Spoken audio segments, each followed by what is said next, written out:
2부 예배 시작하도록 하겠습니다. 사도신경 하겠습니다.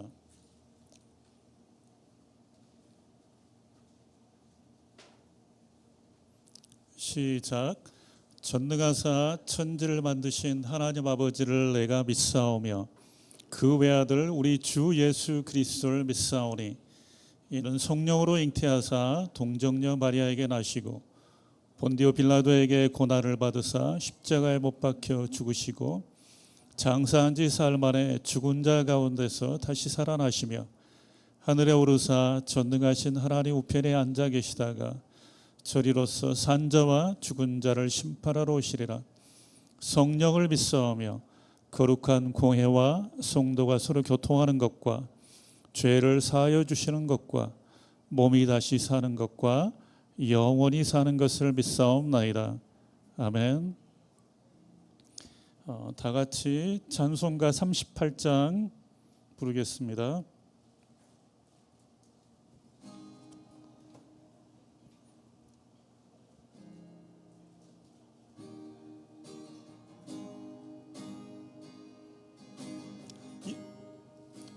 예수 우리 왕이여 이곳에 오셔서 우리가 왕께 드리는 영광을 받아 주소서. 우리는 주님의 백성, 주님은 우리 왕이라. 왕이신 예수님 오셔서 좌정하사 다스리소서.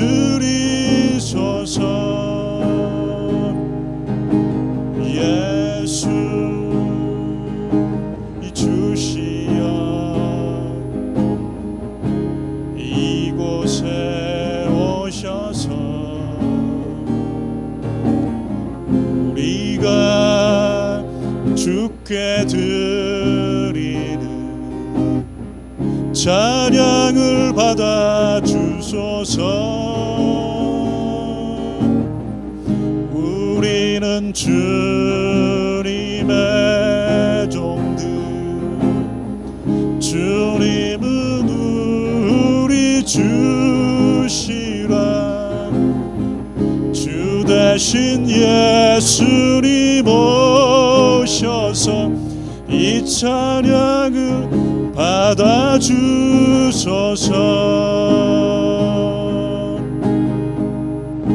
아멘. 다음에는 438장입니다.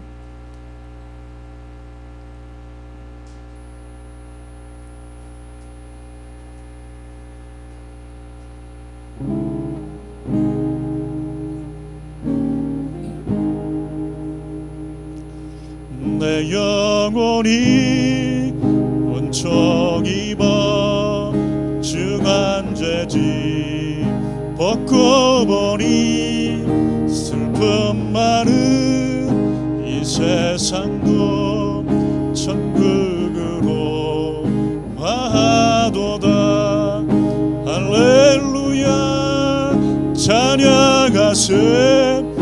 내 모든 죄 사함받고 주 예수와 동행하니 그 어디나 하늘나라.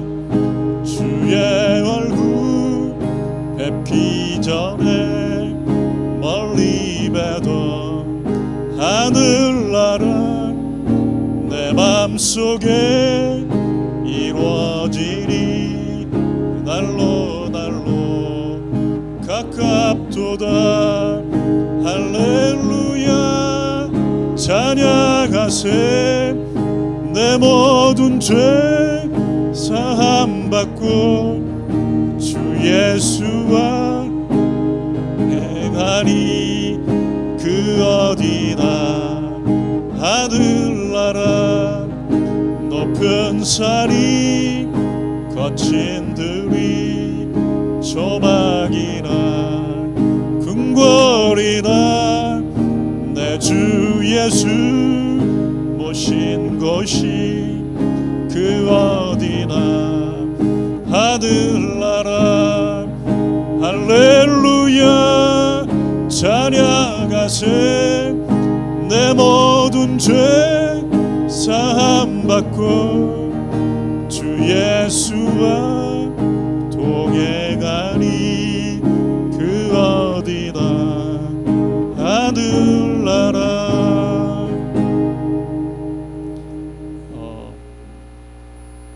저는 매일 아침에 부르는 찬송가가 두 곡이 있는데요. 그 중에 한 곡이 이 곡입니다.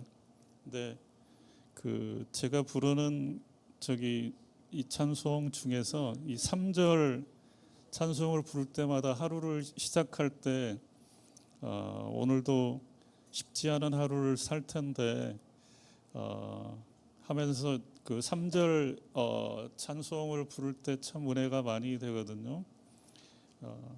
높은 산이 거친 들이 초막이나 궁궐이나 내 주 예수 모신 곳이 그 어디나 하늘나라. 오늘 제가 숨쉬고 또 몸을 움직여서 또 입으로 말을 하면서 살아갈 그 어느 곳이나 하나님의 나라가 되어주기를 바라는 마음으로 이 찬송을 부르는데요. 시간이 될지 모르겠지만 이 찬송 한번 더 부르면서 오늘 우리 예배가 정말 말씀의 예배로 하나님께 올려드릴 수 있도록, 그리고 저는 특히 시편을 읽으면서 시편에 나와 있는 그 말씀 중에 말씀을 찬송한다는 말이 저한테는 굉장히 항상 그 감동으로 오고, 또 저도 성경에 있는 말씀이니까 기도할 때나 말을 할 때 그 말을 사용하는데요. 오늘 우리가 찬양을 할 때, 찬송을 부를 때 정말 내가 말씀을 찬송한다는 생각을 가지고 또 보면은 하나님의 지성소 앞에서 손을 들고 주님을 찬양한다는 그 두 팔을 들고 손을 들고 주님을 찬송한다는 그런 말씀도 저는 저한테 감동이 와서 저도 찬양할 때 가끔씩 그렇게 하는데요. 오늘 이 찬송을 한번 다시 부르면서 말씀을 예배하고 말씀을 찬양하며 말씀을 기도하고 말씀으로 기도하고 말씀으로 오늘 교제하는, 정말 말씀의 빛이 우리 가운데 비춰지는 복된 날이 되어줄 수 있도록 438장 우리가 다시 한번, 여기 보면은 붓점들이 있는 노트들이 있습니다. 거기에다가 조금 강조를 해서 다시 한번 찬송을 부르겠습니다. 내 영혼이 은총 입어 중한 죄짐 벗고 보니 슬픔 많은 이 세상도 천국으로 화하도다. 할렐루야 찬양하세 내 모든 죄 사함받고 주 예수와 동행하니 그 어디나 하늘나라. 주의 얼굴 뵙기 전에 멀리 뵈던 하늘나라. 내 맘속에 이루어지니 날로 가깝도다. 할렐루야 찬양하세 내 모든 죄 사함받고 주 예수와 동행하니 그 어디나 하늘나라.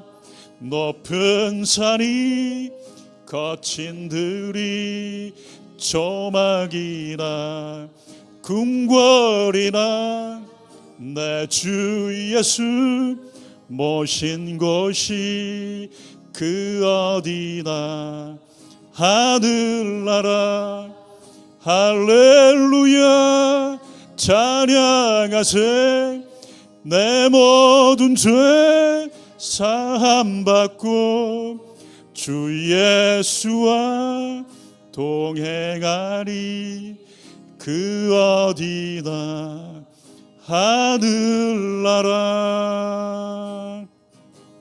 네, 목사님 나오실 때까지 잠시 기도하도록 하겠습니다.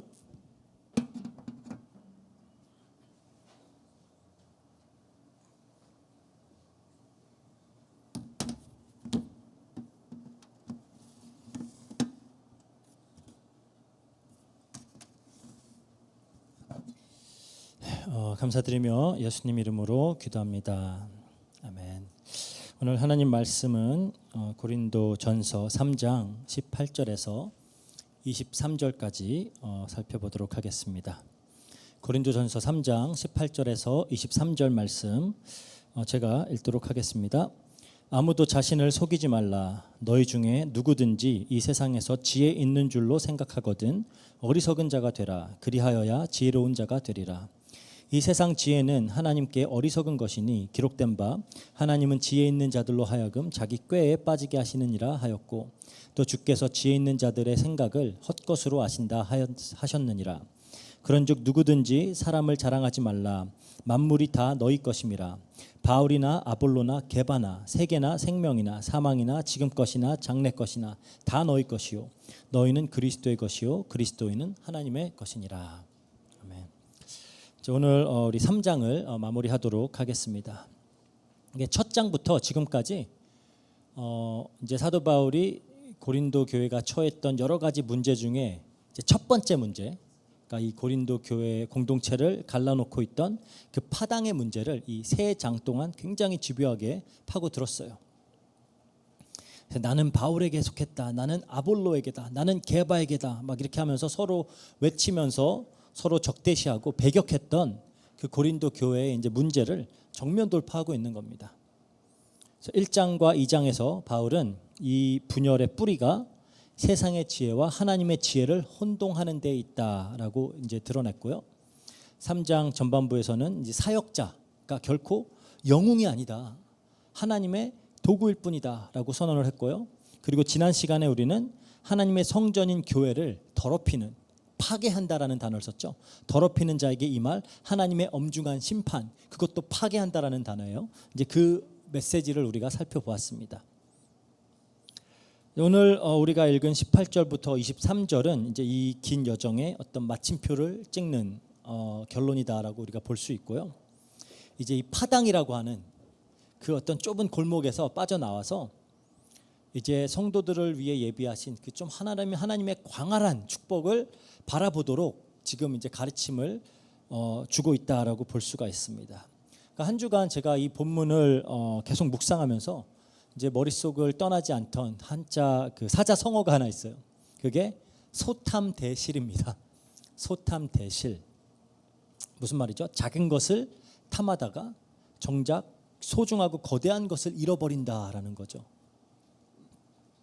흔히 이게 어떤 세상에서 우리가 처세술을 논할 때 쓰는 말이기도 하지만 지금 이 고린도 교회의 상태, 그리고 더 나아가서 오늘날 많은 그리스도인들이 처해 있는 상태를 아주 잘 나타내는 그런 표현이 아닌가라는 생각이 듭니다. 고린도 교인들은 왜 그렇게 이 바울의 이름을, 아볼로의 이름을 앞세워서 싸웠을까요? 그들은 그게 지혜라고 믿었기 때문입니다. 당시 그 어떤 지중해 지역의 중심지였던 고린도는 경쟁이 일상인 도시예요. 그래서 누구와 연줄이 있는가, 어느 학파에 속해 있는가, 그게 한 사람의 어떤 사회적인 지위를 보여주는 거예요. 그런 어떤 세상의 방식이 이제 고스란히 교회 안으로 흘러 들어온 겁니다.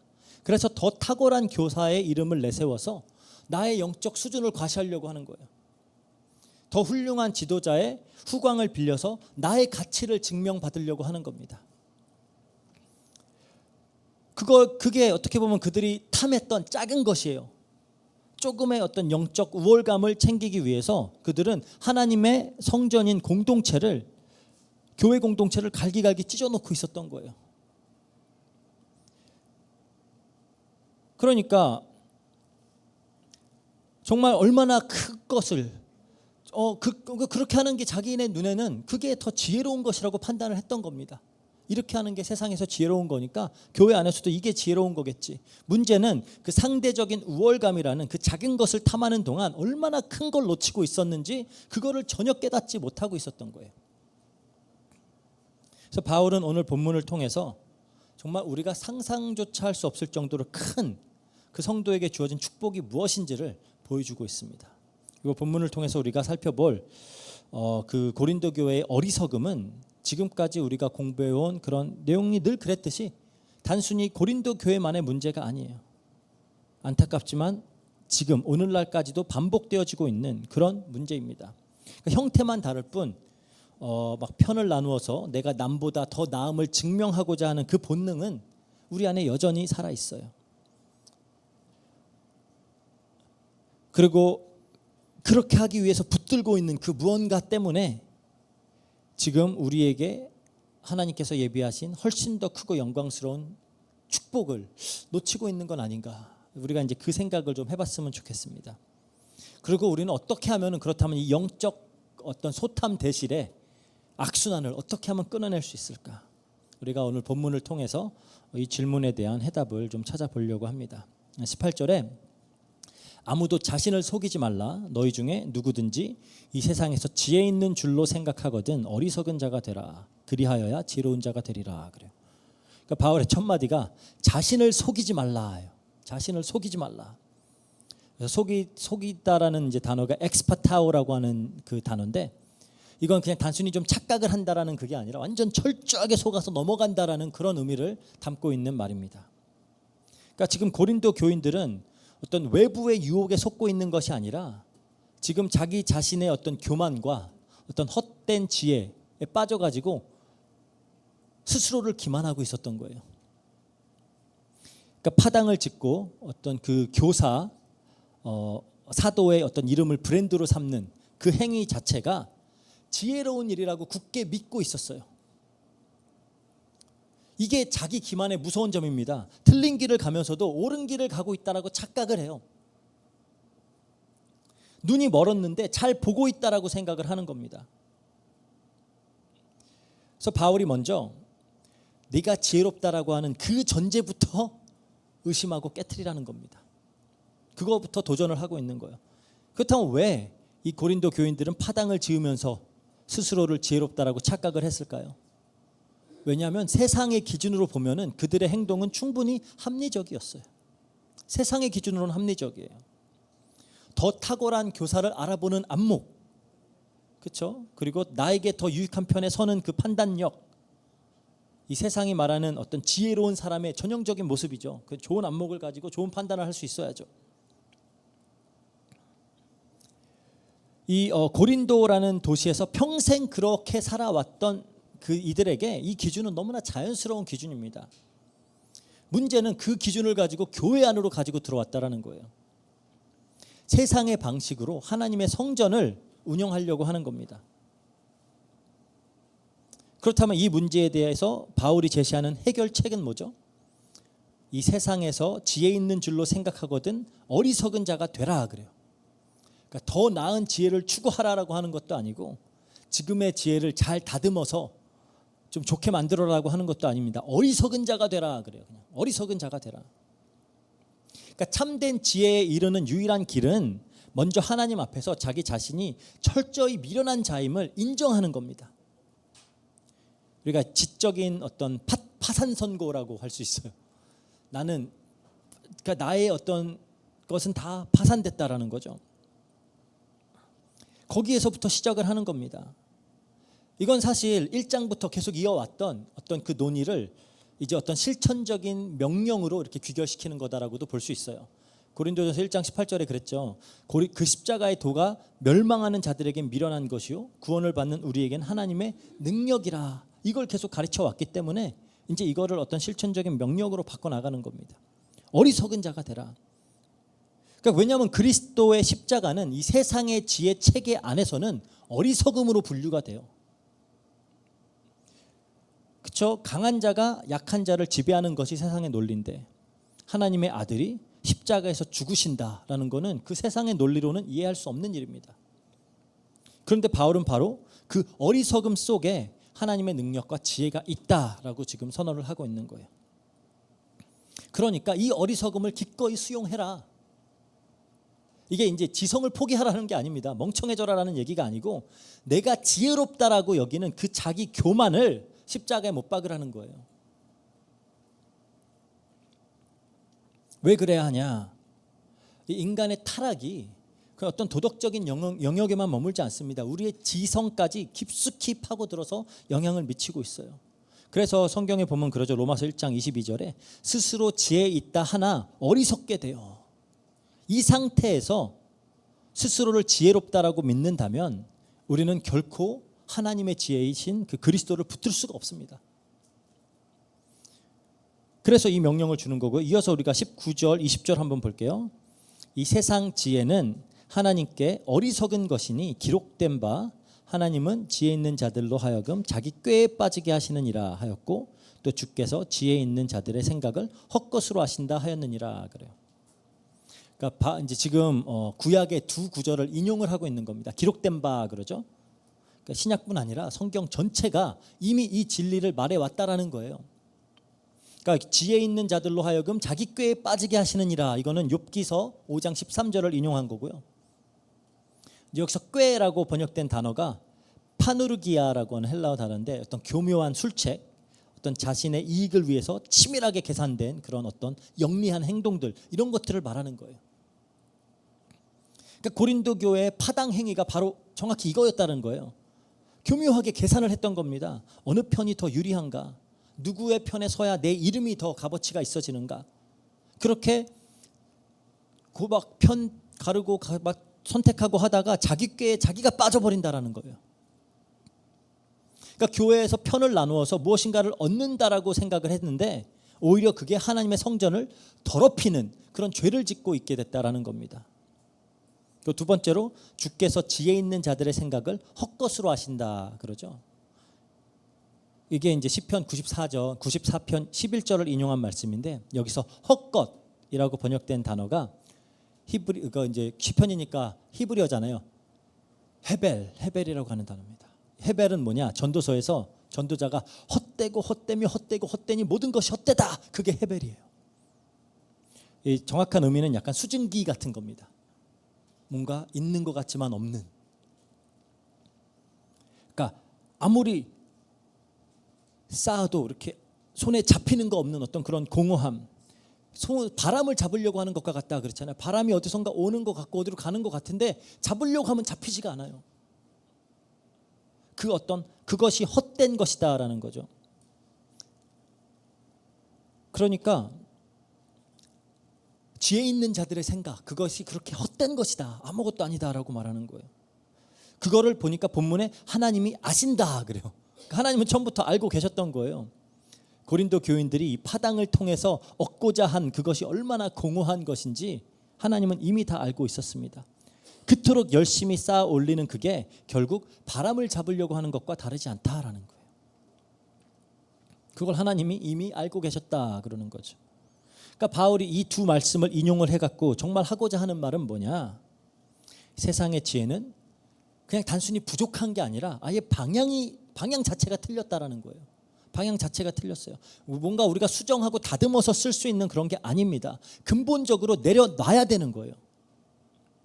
그 지혜로는 아무리 열심히 무언가를 쌓아도 하나님 앞에선 결국 그냥 공허한 것이 돼버리는 거예요. 그러니까 이 세상의 지혜 안에 있으면 작은 것을 탐하는 게 굉장히 지혜로워 보여요. 그런데 그러다가 큰 것을 놓치고 있는 걸 보지 못한다라는 겁니다. 그래서 바울의 첫 번째 결론이 자기 자신을 속이지 말라예요. 이게 참 어떻게 보면 우리에게도 큰 울림을 주는 말입니다. 오늘날 교회 안에서도 여전히 이 세상의 지혜가 여러 영역에서 작동을 하고 있어요. 어떤 세상의 기준으로 모든 걸 판단하고요. 그러다 보니까 어떤 숫자와 성과로 막 사역을 판단하고 더 크고 어떤 화려함의 기준으로 교회의 성공을 판단하고요. 어떤 더 영향력 있는 사람과의 어떤 연줄이나 뭐 연결 이런 것들을 통해서 나의 신앙적인 가치를 증명받으려고 하고요. 내가 이 사람하고 친하고 내가 이 사람에게 배우고 있고 나는 이 사람을 따르기 때문에 내가 대단해. 막 그렇게 생각을 하는 거죠. 이 모든 게 이 세상의 지혜가 교회 안으로 흘러 들어온 모습이라는 겁니다. 근데 그 세상의 지혜 안에 있으면 이게 문제인지 보이지가 않아요. 오히려 그게 지혜로운 걸로 느껴집니다. 그래서 바울의 경고가 오늘날 우리에게도 유효한 거예요. 자기 자신을 속이지 말라라는 겁니다. 네가 지금까지 지혜롭다라고 확신하는 그 판단이 혹시 세상의 지혜를 하나님의 지혜로 착각한 결과가 아닌지 한번 돌아보라는 겁니다. 그러면 이제 이게 이제 영적인 소탐 대실의 어떤 악순환, 이걸 어떻게 우리가 끊어내느냐라는 거죠. 그러니까 세상의 지혜를 내려놓아라. 여기까지는 알겠어요. 그럼 그 다음은 뭐냐? 21절에 그런즉 누구든지 사람을 자랑하지 말라. 만물이 다 너희 것임이라. 사람을 자랑하지 말라. 이 명령부터 우리가 살펴볼게요.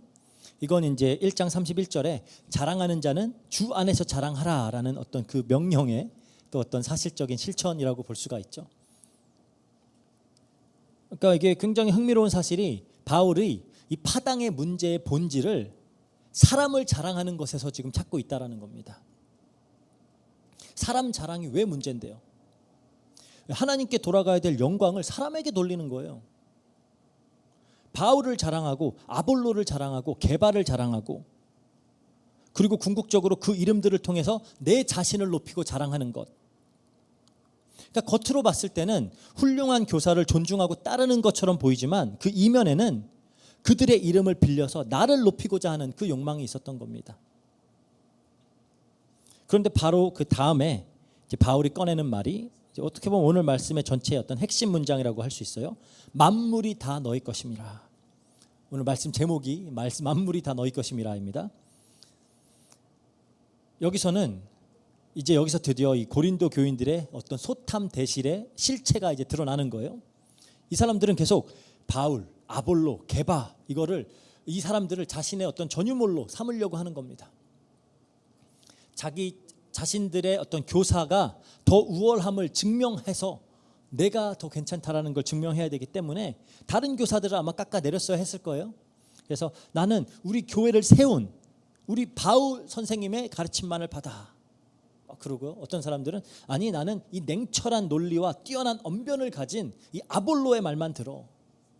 다른 사람들은 나는 예수님 가장 가까이서 순도 100% 예수님의 가르침을 직접 받았던 베드로의 말만 들을 거야. 근데 이거에 대해서 바울이 지금 뭐라고 하죠? 만물이 다 너희 것임이라. 그러면서 가장 먼저 나열하는 게 22절에 뭐예요? 바울이나 아볼로나 게바나 다 너희 것이요 그러는 거예요.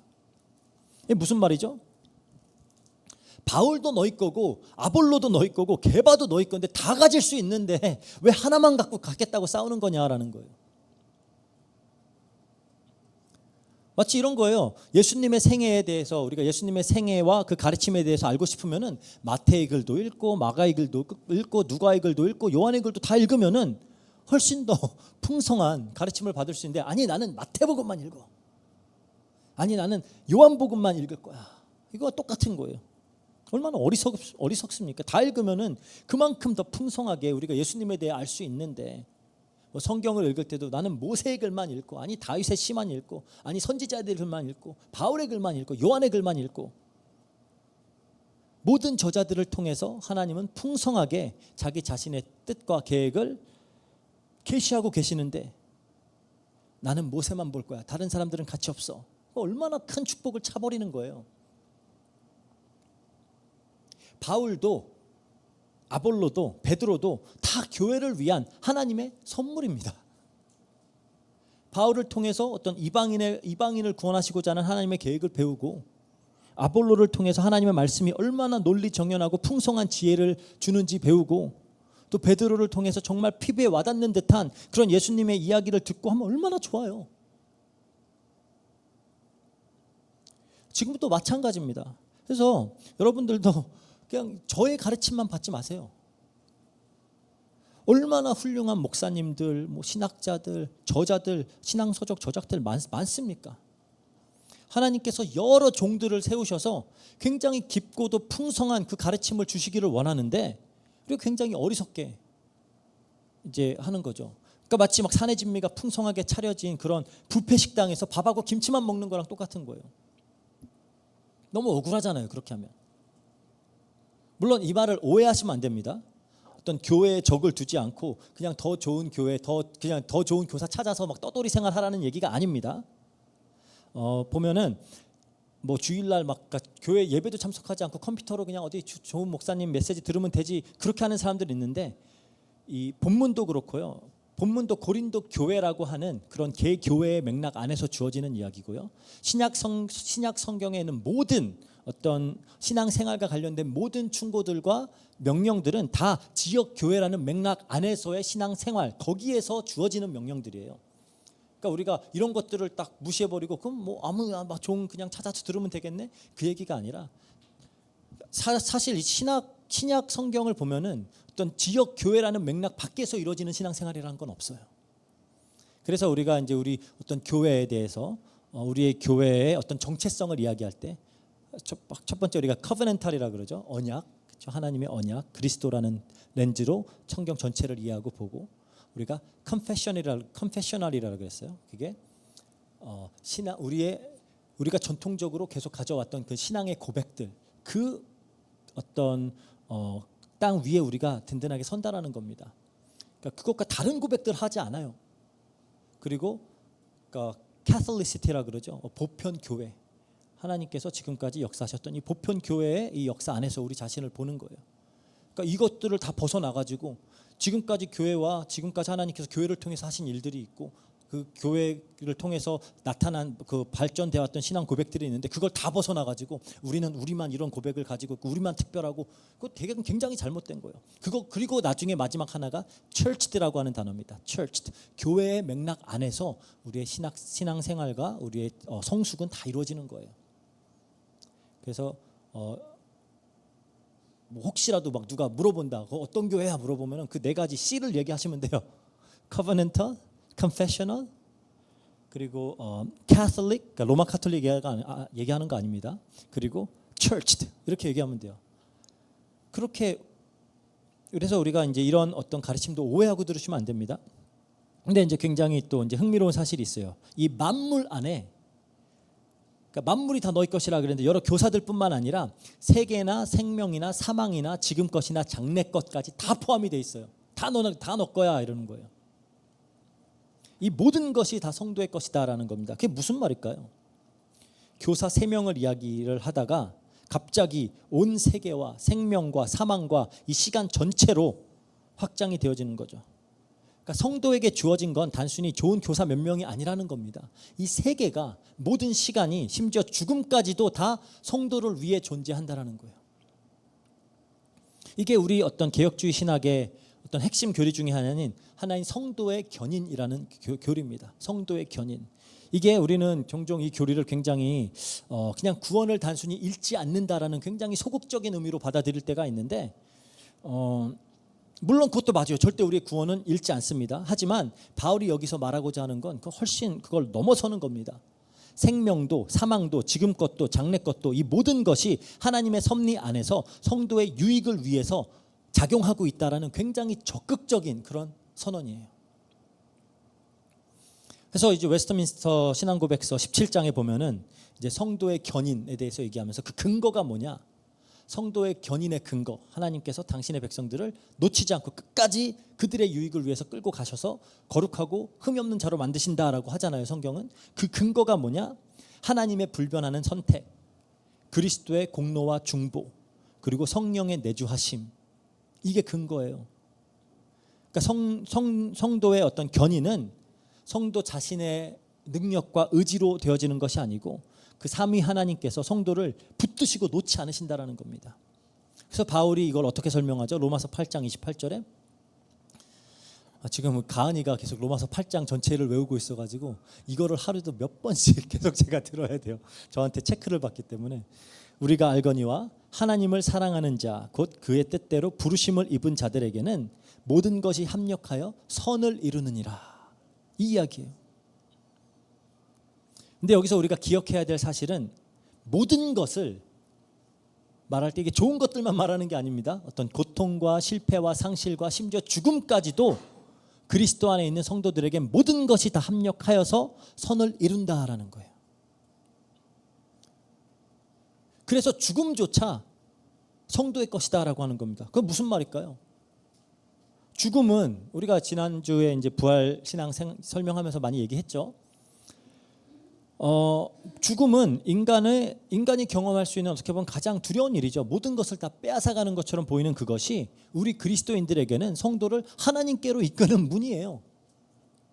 그러니까 바울은 내가 사는 것이 그리스도니 죽는 것도 유익이다 그러는 거예요. 그렇게 고백할 수 있는 겁니다. 삶도 유익이고 죽음도 유익입니다. 그리스도 안에서 성도에게 손해라는 건 없어요. 그러니까 성도는 늘 하나님의 사랑 안에 있기 때문에 그런 겁니다. 그래서 로마서 8장 38절 39절에 그러죠. 사망이나 생명이나 천사들이나 권세자들이나 현재일이나 장래일이나 능력이나 높음이나 깊음이나 다른 어떤 피조물이라도 우리를 우리 주 그리스도 예수 안에 있는 하나님의 사랑에서 끊을 수 없느니라. 그러니까 이제 왜 제가 이제 소탐 대실이다라고 말하는지 알겠죠.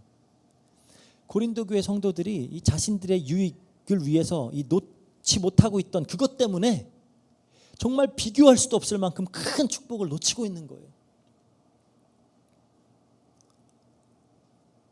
모든 교사가 다 자기들을 위해 주어진 건데 나는 이 교사만 이러고 있고, 하나님께서 모든 것을 통해서 그들의 유익을 위해서 이 세상을 돌리고 계시는데 자신의 어떤 유익을 챙긴다고 그것들을 놓치고 있고, 그런 어리석은 모습이라는 거죠. 그러니까 우리도 우리 스스로에게 질문을 해봐야 됩니다. 혹시 우리도 이 작은 것을 탐하려다가 큰 것을 놓치는 그런 어리석음을 저지르고 있지는 않는가? 지금 나의 어떤 가치를 증명해 주는 것이라고 착각하면서 붙들고 있는 것, 그게 뭐 우리에게 어떻게 누군가에게 뭐 성경이나 신학 지식일 수도 있고요. 누군가에게는 어떤 자기의 헌신의 정도나 뭐 헌금의 액수일 수도 있고요. 뭐 자기 자신의 은사나 어떤 기능이나 뭐 직분이나 그런 걸 수도 있고요. 하지만 조금만 우리가 눈을 들어서 보면 바울의 말처럼 모든 게 우리 거예요. 다 우리를 위한 것입니다. 그러면 이제 어떻게 이게 가능하냐? 그 근거가 23절에 나오는 겁니다. 너희는 그리스도의 것이요 그리스도는 하나님의 것이니라. 이 짧은 두 문장, 여기에 모든 비밀이 다 담겨져 있는 겁니다. 먼저 너희는 그리스도의 것이요라 그러죠. 우리가 이 말을 한번 좀 생각해 봤으면 좋겠는데, 우리 개혁 교리의 개혁 신앙의 어떤 핵심 교리를 담고 있는 우리가 이제 세 가지 일치 문서라 그래요. Three Forms of Unity. 그게 이제 하이델베르크 요리 문답이 있고요. 그리고 이제 벨직 컨페션, 벨직 그 신앙 고백서, 그리고 그거 이제 캐넌 오브 도르트라고 도르트 신경, 이렇게 세 가지가 있는데, 이제 거기에서 이제 나중에 웨스트민스터 신앙 고백서가 이제 더 정교하게 나온 거죠. 그 중에 이제 하이델베르크 요리 문답의 1문이 뭐냐? 살아서나 죽어서나 당신의 유일한 위로는 무엇입니까? 이게 1문이에요. 거기에 대한 대답은 살아서나 죽어서나 나는 나의 것이 아니요 몸도 영혼도 나의 신실하신 구주 예수 그리스도의 것입니다. 이거예요. 우리가 왜 사람을 자랑하고 파당을 만들죠? 근본적으로 내가 내 거라고 생각하기 때문에 그러는 겁니다. 내가 내 인생의 주인이고 내가 스스로 내 가치를 증명해야 되고, 그러다 보니까 더 큰 이름을 빌려다가 나를 포장하려고 하고요. 근데 바울이 뭐라고 선언하냐? 고린도전서 6장 19절 20절에 그랬죠. 너희 몸은 너희가 하나님께로부터 받은 바 너희 가운데 계신 성령의 전인 줄을 알지 못하느냐? 너희는 너희 자신의 것이 아니라 값으로 산 것이 되었으니 그런즉 너희 몸으로 하나님께 영광을 돌리라. 그러니까 너희는 그리스도에게 속한 거예요. 그리스도가 주인이라는 겁니다. 그런데 고린도 교인들은 심지어 이 그리스도파까지 만들어 가지고, 그렇죠? 예수님마저 자기네 것으로 만들라 그랬어요. 그러니까 바울파다, 아볼로파다, 게바파다 하니까 아니야, 나 우린 그리스도파야, 막 이런 사람들이 나왔잖아요. 그러니까 이 작은 탐심 때문에 그리스도의 것이 되는 그 너무나 큰 축복을 놓치고 있는 겁니다. 그렇다면 내가 그리스도의 것이다라는 말이 구체적으로 뭘 의미하느냐? 우리가 이미 여러 번 다루었던 아주 중요한 교리죠. 그리스도와의 연합. 그리스도와의 연합이에요. 칼빈이 그리스도의 연합이 구원의 모든 은혜가 흘러나오는 원천이다 그랬어요. 그래서 칭의도, 성화도, 영화도 이 모든 것이 그리스도와의 연합에서 비롯된다라는 겁니다. 우리가 그리스도와 연합되었기 때문에 그리스도가 가지신 모든 것이 나의 것이 되는 거예요. 로마서 8장 17절에 그러죠. 자녀이면 또한 상속자 곧 하나님의 상속자요 그리스도와 함께한 상속자니. 지금 그리스도께서 만물의 상속자이시기 때문에 그분과 연합된 우리 역시 그분의 모든 부요함에 우리가 참여하게 동참하게 된다는 겁니다. 마치 왕의 자녀가 왕궁의 모든 것을 누리는 것과 같은 이치예요. 이게 이제 22절에서 바울이 만물은 다 너희 것이다 라고 선언한 이유입니다. 우리가 그리스도의 것이기 때문에, 그리스도와 연합이 되어 있기 때문에, 그리스도 하늘과 땅의 모든 권세를 가지신 분이 그리스도잖아요. 그리고 이어서 바울이 그리스도는 하나님의 것이다 라고 선언을 하죠. 이게 이 구절을 읽으면서 많은 사람들이 그럼 그리스도가 하나님보다 열등하다라는 의미네 그렇게 오해를 하는데 그런 게 아닙니다. 오늘 본문이 말하고자 하는 바는 이게 삼위일체 안에서의 어떤 관계적인 질서를 이야기하는 거예요. 성자 하나님이 성부 하나님과 맺고 계신 어떤 사랑과 순종의 관계를 이야기하는 겁니다. 예수님은 하나님과 동등하지만 이 구속 역사, 구속의 경륜 속에서 하나님의 뜻, 아버지의 뜻에 온전히 순종하심으로 모든 영광을 하나님께 돌리셨어요. 그런 의미에서 그리스도는 하나님의 것이다 라는 겁니다. 아버지의 뜻대로 이 땅에 오셨고 아버지의 뜻대로 십자가를 지셨고 아버지 뜻대로 부활을 하셨다라는 거죠. 이게 하나님의 의도하신 질서라는 거예요. 그러니까 만물이 우리를 위해서 있고 우리는 그리스도를 위해 있고 그리스도는 하나님의 영광을 위해 있다라는 거예요. 결국 바울이 이 3장을 마무리하면서 이 고린도 교회 성도들에게 그리고 또 오늘 우리에게 하고자 하는 말은 이겁니다.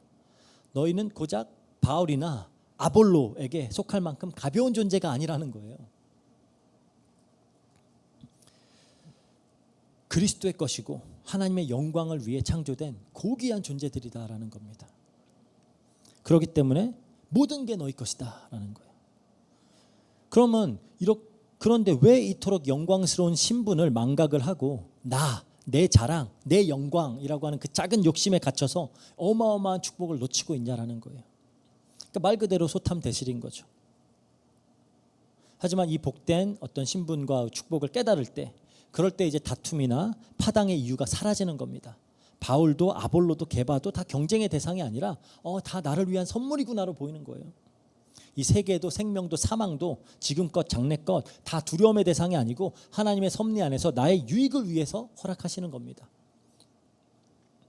나의 거룩과 나의 성숙을 위해서 주어진 선물들이에요.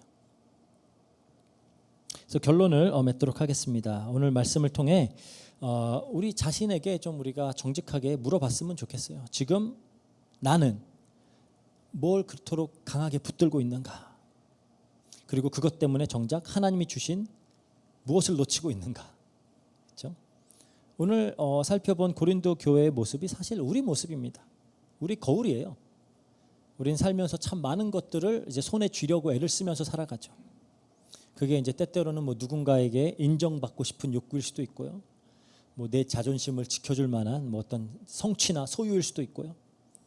나는 절대로 틀리지 않았어라고 하는 그런 고집일 수도 있고요. 어떤 내 미래를 내 뜻대로 통제하고 싶어하는 그런 어떤 불안함일 수도 있고요. 우리는 그런 것들이 나를 지켜줄 지혜라고 믿으면서 그런 것들을 한시도 손에서 놓지 못하고 살아가고 있다는 겁니다. 그게 오늘 살펴본 그 소탐대실의 실체예요. 그 지키고자 하는 작은 것 때문에 우리가 얼마나 자주 이 마음의 평안함을 잃어버립니까? 이 어떤 한 줌의 이 자존심을 챙기려다가 얼마나 소중한 공동체를 깨트리고 형제를 외면하고 상처 주고.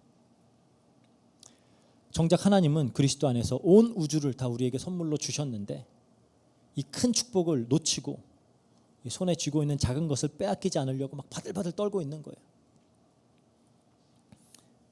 그렇다면 어떻게 우리가 이 어리석음을 끊어낼 수 있느냐? 방법은 하나예요. 난 나의 것이 아니라 그리스도의 것이다.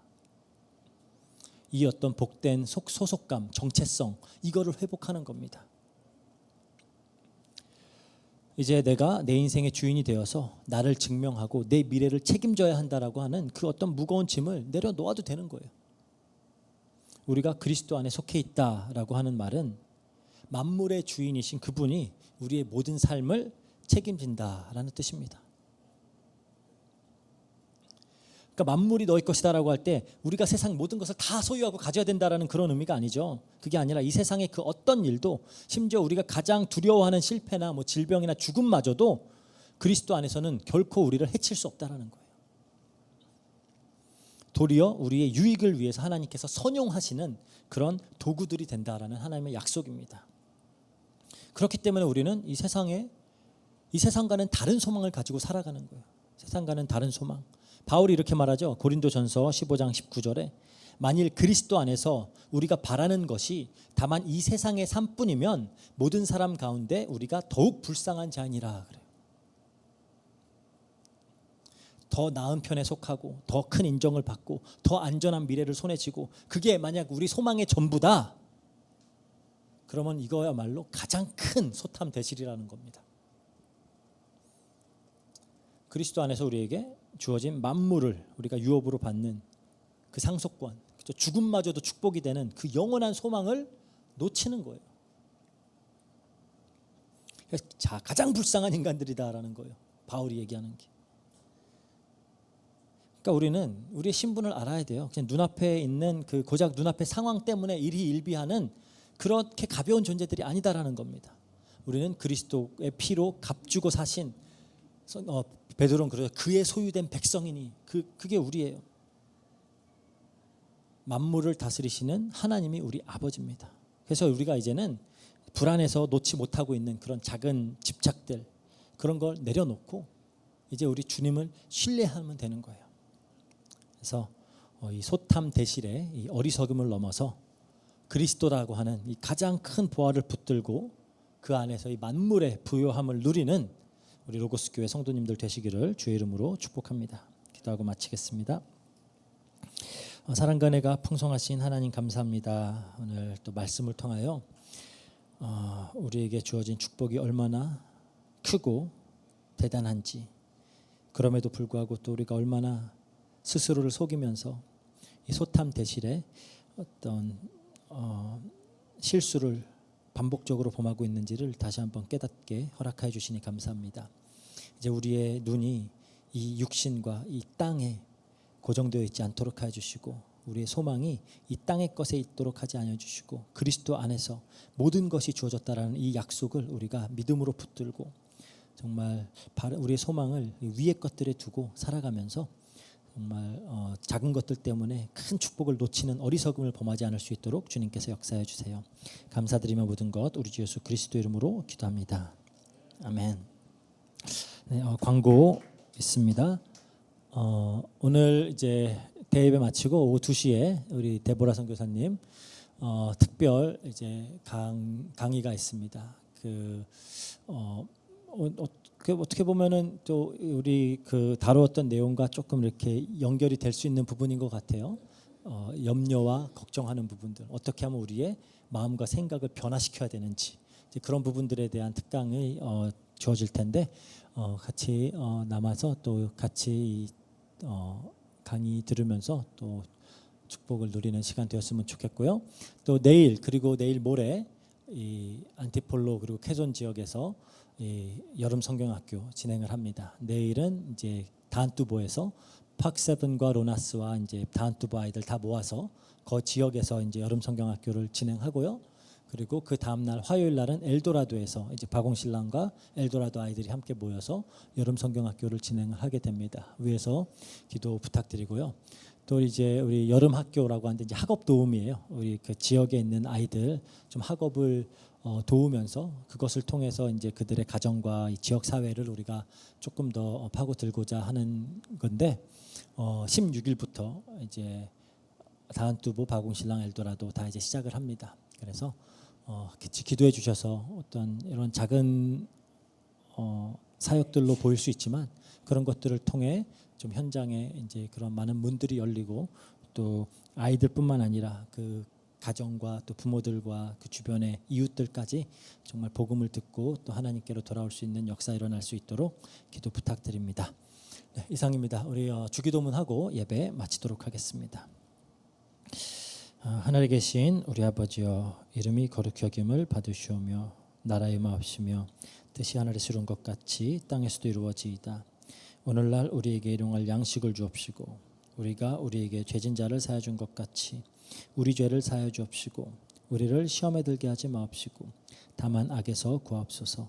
대개 나라와 권세와 영광이 아버지께 영원히 있사옵나이다. 아멘. 네, 예배